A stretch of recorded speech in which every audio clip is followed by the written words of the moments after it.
Tara, samahan nyo akong matuklasan ang bagong twist sa lechon manok. Tiyak na makaka-relate ang mga tiga-abra dahil sa sangkap na ito.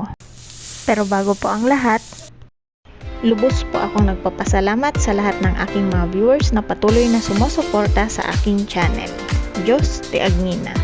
Huwag niyo pong kalimutang mag-like, mag-subscribe at click ang notification bell para lagi kayong updated sa mga susunod kong videos. Magluluto tayo ngayon ng lechon manok na may kakaibang sangkap na kilala sa lalawigan ng Abra. Hindi ito ang karaniwang rekado na gamit sa mga lechon, kundi isang natatanging halaman, isang uri ng cactus, na siyang ipinagmamalaki ng mga taga-Abra. Ang magandahon nito ang ginagamit bilang palaman sa loob ng lechon. Hindi lamang ito nagbibigay ng kakaibang linamnam at aroma, kundi maaari rin itong kainin bilang ulam dahil sa kakaiba at linamnam nitong lasa.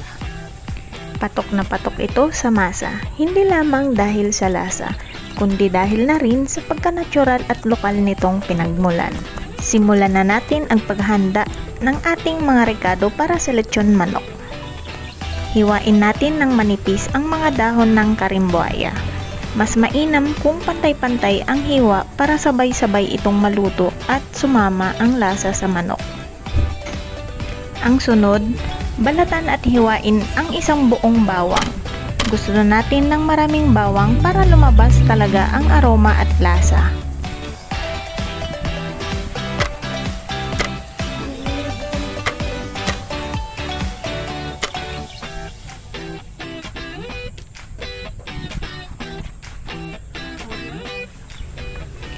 Pagkatapos nito, pagsamahin na natin ang hiniwang karimbuaya at bawang.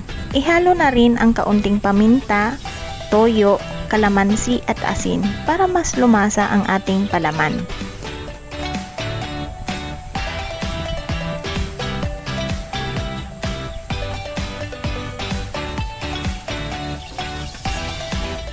Haluing mabuti ang mga sangkap. Medyo pigain ang mga dahon ng karimbuaya upang mas lumabas ang katas nito. Ready na ang ating rekado. Ngayon, pwede na natin itong ipalaman sa manok. Para sa mga viewers ko na hindi pa nakakatikim ng ganitong luto, sana'y matikman nyo rin ito balong araw. Lalo na kapag napadpad kayo sa Abra. At kung sakali namang makakita kayo ng karimbuaya sa inyong lugar, subukan nyo rin itong lutuin. Siguradong kakaibang sarap ang mararanasan ninyo. Ang ginamit nating pampahid sa balat ng manok ay ang katas din ng ginawa nating rekado. Nilagyan lang natin ng kaunting mantika para mas madaling dumikit at magbigay ng dagdag na linamnam habang niluluto.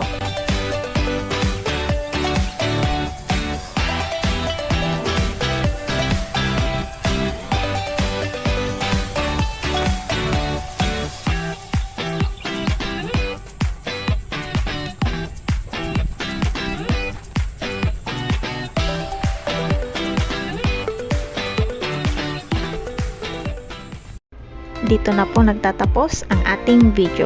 Maraming salamat po sa inyo at higit sa lahat sa Panginoong Diyos na walang sawang nagbibigay ng biyaya at lakas. Hanggang sa muli mga ante at uncle.